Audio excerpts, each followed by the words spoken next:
Let's look at a concrete use case, which comes from Leroy Merlin, a market-leading home improvement retailer in Europe. They have over 250 retail stores in 15 countries and have over 30,000 employees. They are going through a massive transformation at multiple levels.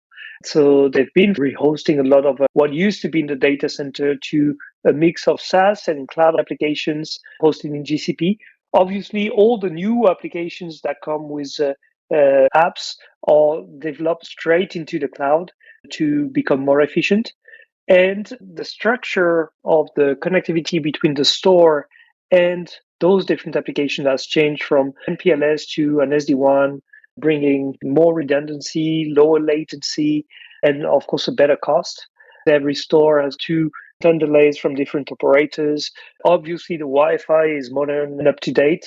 They still have some telco hubs where traffic is distributed, which allow on one end the access to the old data center, on the other end the access to GCP, which is their core cloud. They are still in the process of changing things when it comes to endpoints, when it comes to applications. A lot of applications are moving to mobile applications in store, while they're transforming their endpoint strategy from classical endpoints to mobile devices as well. What was the first challenge they came up with? The first thing is improving their SD WAN and SaaS application performance. I'll give you two examples of things they struggle with to illustrate the challenge. For example, when latency increased from the store to GCP, they struggled with one thing. Their SD-WAN was actually doing a good job, but they did not know exactly where the latency would be created between GCP, inside GCP, the operator between GCP and the telco hub, what security process is happening, which operator they would go through as an underlay, and what impact.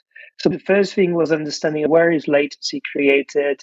They wanted to have better store connectivity, be able to optimize their SD-WAN configuration. They wanted to reduce the incident impact on MTTR. And one of the first ways to do that was to know exactly in which segment, in the scope of which operator or vendor or team the problem would occur, and effectively work with vendors. So, for example, they found that when they had some underlay issues that would be a brownout, not a case of unavailability, operators would benefit from knowing precisely which router is having latency, which is impacting their in-store operations and their SD-WAN performance. The way they did that was by using the two hands of our solution, the user watcher, which is a real user monitoring extension placed on the browser that monitors the actual performance experience their users are getting when they connect to SaaS applications or when they connect to their own applications. And that helps understanding first where there is a degradation, what is the scope, which stores are impacted to which applications doing which transaction, and which infrastructure layer is responsible.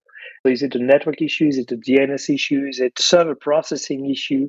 Then they deployed net tracers, which are test stations from which we run DNS and connectivity tests to understand where we are being redirected, what is the path that we are following, what is the overall connectivity, and to locate where there is excessive latency or packet loss. This is deployed in the stores, in the hubs, and in the cloud.